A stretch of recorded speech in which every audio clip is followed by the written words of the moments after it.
Guys, welcome back to our channel. I hope आप सब लोग बढ़िया होंगे और मैं भी बढ़िया हूँ। और आज आपने देख ही लिया, निफ्टी ने इतना बड़ा गैप अप देने के बाद भी निफ्टी ने गैप अप सस्टेन नहीं किया। और ये क्यों नहीं करा, इसका कारण मैं आपको बताऊंगा। और क्या निफ्टी इसके बाद सीधा यहाँ से फॉल होने के लिए तैयार है, जब फिर से अपना ये वाला हाई जो है इसको निकाल देगी और ऑल टाइम हाई की ओर जाएगी।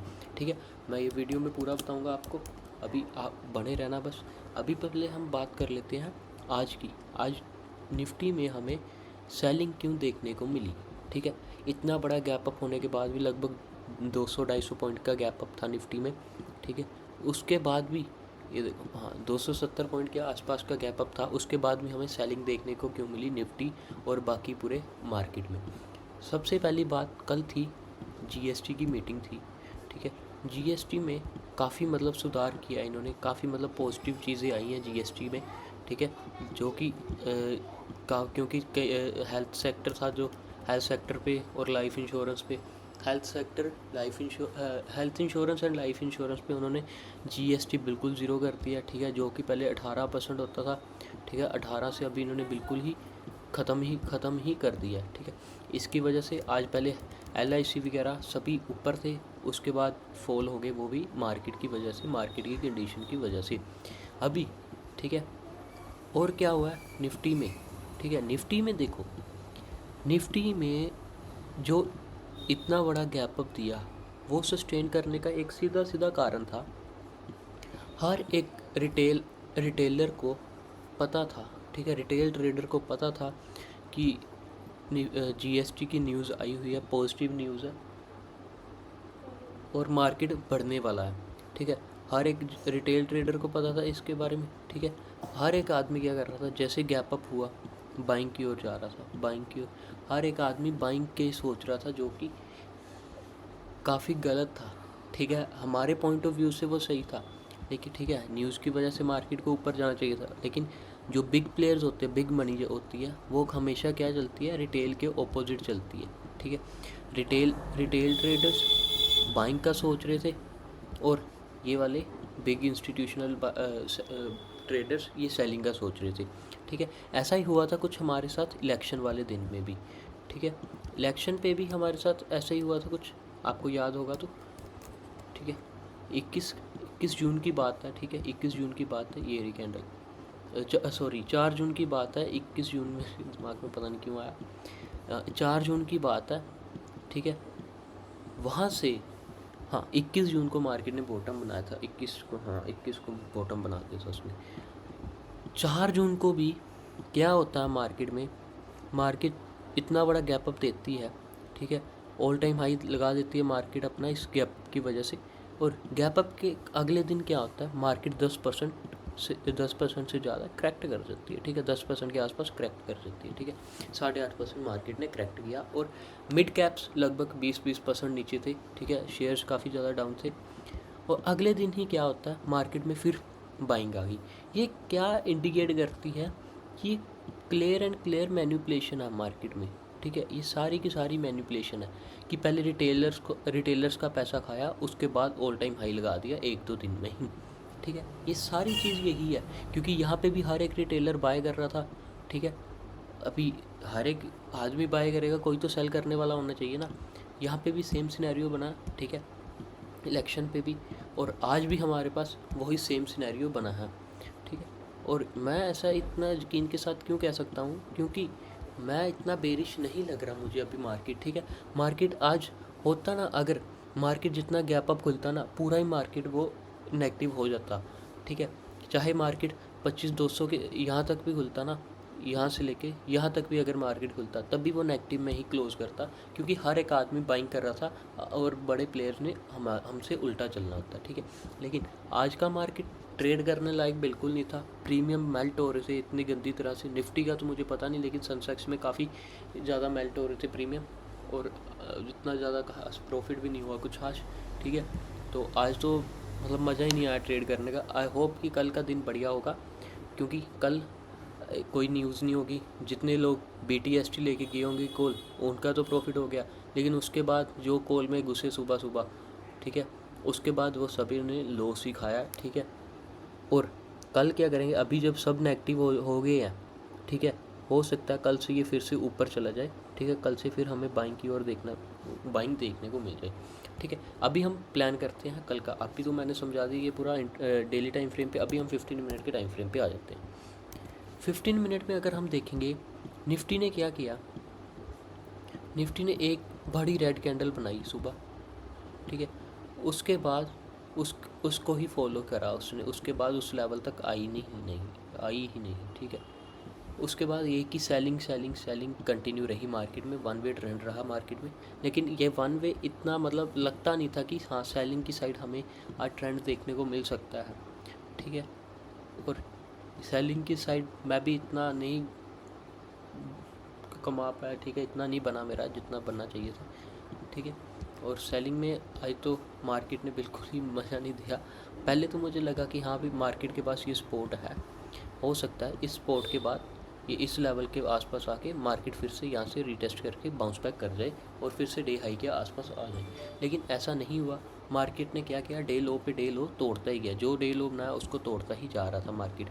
अभी कल क्या हमें देखने को मिल सकता है, मार्केट ने एक क्लोजिंग देखो, क्लोजिंग ना काफ़ी बढ़िया लेवल पे दिया। हो सकता है मार्केट ना कल गैप अप दे दे एक यहाँ इस लेवल तक, ठीक है। मार्केट में कल एक गैप अप हो सकता है, ठीक है। अभी एक तो डाउ जोन्स भी नहीं खुला, 5 बजे के आसपास मैं वीडियो बना रहा हूँ, ठीक है। डाउ जोन्स खुला होता तो थोड़ा बहुत आइडिया लग जाता, ठीक है।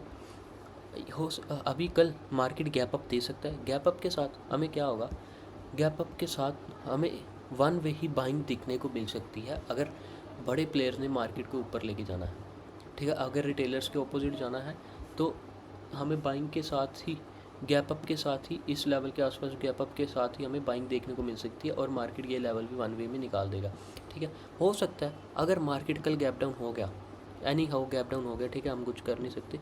अगर मार्केट कल गैप डाउन हुआ तो मार्केट में थोड़ा सा फॉल आने के बाद मार्केट फिर से पुल बैक करने की पूरा दमखम रखता है। मार्केट फिर से इस लेवल के आसपास आने की कोशिश करेगा, जो कि लेवल है अपना 25,000 के आसपास का, ठीक है। मार्केट यहाँ पे आने की पूरी कोशिश करेगा, ठीक है। और अगर सबसे बढ़िया व्यू रहेगा हमारा अगर मार्केट स्टेबल खुल जाए। आपको हर बार पता है मार्केट अगर स्टेबल खुल गया तो हमें सिंपल यहाँ से हो सकता है एक बारी फेक आउट करके नीचे की ओर जाके फिर ऊपर और आ जाए, हमारे बाइंग की रियल ट्रेंड की ओर चले जाए, ठीक है। और मार्केट हमें कल की मार्केट की रेंज क्या रह सकती है, जो आज की जो कैंडल है ना, ये जो आज की कैंडल है, इस कैंडल का ये 50% एरिया यहाँ तक और ये यहाँ तक आज की कैंडल, और इसी इतनी रेंज हो सकती है मार्केट की, जो कि है कल 300-400 पॉइंट के बीच मार्केट रह सकता है। 25,000 और 24,600 के बीच मार्केट रह सकता है, कल हमें देखने को मिल सकता है, ठीक। ये तो होगी इंट्राडे की बात होगी, ठीक है, ठीक है, क्लियर कट, कोई रॉकेट साइंस नहीं है इसमें, ठीक है। मार्केट अगर गैप अप हुआ हम बाइंग का सोचेंगे, स्टेबल ओपन हुआ तब भी हम बाइंग का सोचेंगे, अनलेस कि कोई भी हमें कुछ और प्राइस एक्शन नहीं मिलता। अगर मार्केट में गैप अप हुआ पहले हम सेलिंग का सोचेंगे, बाद में हम सेकंड हाफ के आसपास रिकवरी का सोचेंगे, ठीक है। अगर अभी हम बात कर लें बैंक निफ्टी की, ठीक है, निफ्टी बैंक आज काफ़ी बढ़िया मतलब गैप अप खुला था, गैप अप के साथ ही इसमें पहले थोड़ी बाइंग आई, उसके बाद इस लो पे लो ये भी बैंक निफ्टी भी सेम एज निफ्टी निकालती गई।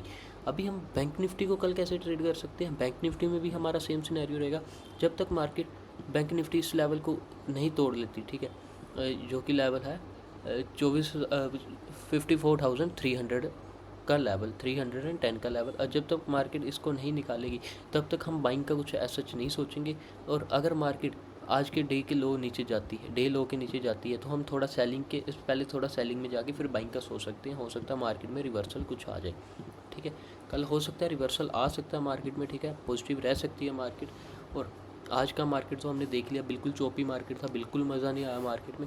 और अभी हम बात कर लेते हैं जो कि हमने कल शेयर बताए थे, ओला अगर आप देखोगे,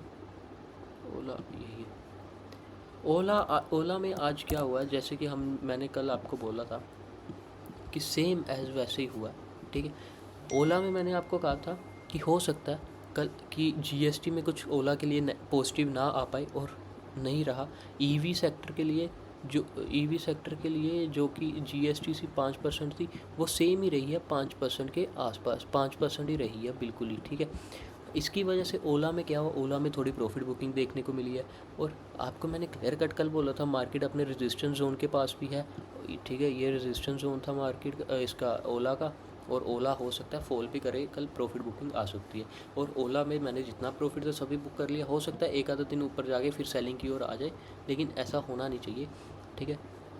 हो सकता है कल अगर गैप डाउन होता ना, इसमें सेलिंग देखने को मिल सकती है, और अगर इसी लेवल पे हमें फिर से ये ओला देखने को मिलेगा, हम फिर से इसमें एंट्री ले सकते हैं। नहीं तो ओला तब तक के लिए अभी हम कुछ नहीं करेंगे ओला में। ओला कल मैंने आपको ये चीज़ बताई थी, अगर हो सकता है ये 70 या 71 के आसपास आके थोड़ा गैप अप खुल के अब जाके और नीचे फॉल कर जाए, क्योंकि जीएसटी में इतना पॉजिटिव नहीं आ पाएगा ईवी सेक्टर के लिए। इसलिए ओला में यही हुआ, ओला ने ऐसे ही फॉल किया, आज भी प्रॉफिट बुकिंग आई है। हो सकता है अभी प्रॉफिट बुकिंग और कंटिन्यू चले, थोड़े 2-3 दिन और कंटिन्यू चले प्रॉफिट बुकिंग, जब तक ये यहाँ तक नहीं आ सकता आ जाएगा, तब तक हो सकता है प्रॉफिट बुकिंग चलती रहेगी ओला में। और ये तो बात होगी ओला में, अगर आपका भी है तो आप 75% बुक कर सकते हो और 25% जाने दे सकते हो, ठीक है। अभी हम बात कर लेते हैं अपोलो की। अपोलो माइक्रो सिस्टम, ये बढ़िया शेयर था भाई। ये आज भी ऑल टाइम हाई, आज भी इसने ऑल टाइम हाई लगाया। इसमें पता नहीं, इसकी बस एक ही न्यूज़ थी कि अपने टेक्नोलॉजी को एडवांस कर रहे हैं, ठीक है। सरकार गवर्नमेंट भी इसका साथ दे रही है अभी, ठीक है।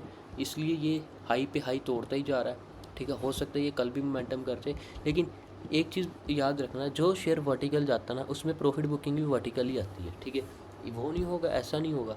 ये देखो, अगर ऐसे प्रॉफिट बुकिंग हुई तो फिर तो कोई दिक्कत ही नहीं है, दिक्कत वाली बात ही नहीं है, ठीक है। अगर ऐसी प्रॉफिट बुकिंग होती है तो आप इसमें इस प्रॉफिट बुकिंग में और भी एवरेज करके इसको और लोगों की तैयारी कर सकते हो। अगर ये जैसे ये गया हुआ है, इस तरीके से ये गया है, अगर इस तरीके से ये आ जाता है तो आपको ये स्टॉक छोड़ना पड़ेगा, आपको यहाँ पे प्रॉफिट बुक करना पड़ेगा। अभी भी मैं आपको कहूँगा यहाँ पे आप अपना 30 to 40% प्रॉफिट बुक कर लेना, बाकी का ट्रेल करते रहो। अगर यहाँ पे देखो ऐसे ऐसे सेलिंग आएगी, ऐसे ऐसे प्रॉफिट बुकिंग आएगी, ठीक है, और इस लेवल तक आ जाती है, इस लेवल तक यहाँ तक प्रॉफिट बुकिंग आती है, और इस लेवल को निकाल देती है नीचे थोड़ा सा लिक्विडिटी स्वीप करने के लिए, और उसके बाद हमें यहाँ पे कोई भी लॉन्ग करने का पैटर्न मिलेगा तो हम इसमें लॉन्ग कर सकते हैं, और ये सीधा हमारा ये वाला हाई का टारगेट होगा, जो भी अभी हम ये अपोलो बनाएगा, ठीक है। नो रॉकेट साइंस, ठीक है, सिंपल सी बात है। अभी तक के लिए पॉजिटिव है, जब तक पॉजिटिव जा रहा है इसको पॉजिटिव चलने दो। अगर जिस दिन भी नेगेटिव हुआ तो इसका हो सकता है सर्किट लग जाए, ठीक है, ऐसा सर्किट लग जाएगा इसका भी, ठीक है। एक दिन में 5-5, 10-10% फॉल करते हैं फिर, ठीक है। 10% देख लो, एक दिन में फॉल हो गया था। और यही था बस आज की वीडियो में। अगर आपको कुछ भी आज नया सीखने को मिला हो तो आप वीडियो को लाइक कर सकते हो, चैनल को सब्सक्राइब कर सकते हो, और अगर वीडियो आपका कोई भी क्वेरी है स्टॉक के रिलेटेड या शेयर मार्केट के रिलेटेड, आप नीचे कमेंट कर सकते हो। आपकी क्वेरी सॉल्व करने के लिए बैठा हूँ, और आपके साथ पूरा कोऑर्डिनेट करूँगा। और अगर आप अभी तक किसी के पास डीमैट अकाउंट नहीं है, मैं आपको डिस्क्रिप्शन में टॉप ब्रोकर्स का लिंक दे दूँगा, आप उससे जाके अपना अकाउंट खोल सकते हो।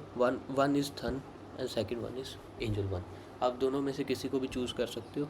और ब्रोकरेज इसमें इंट्राडे फ्लैट 20 है दोनों में, ठीक है। और बस आज की वीडियो में नहीं, धन्यवाद।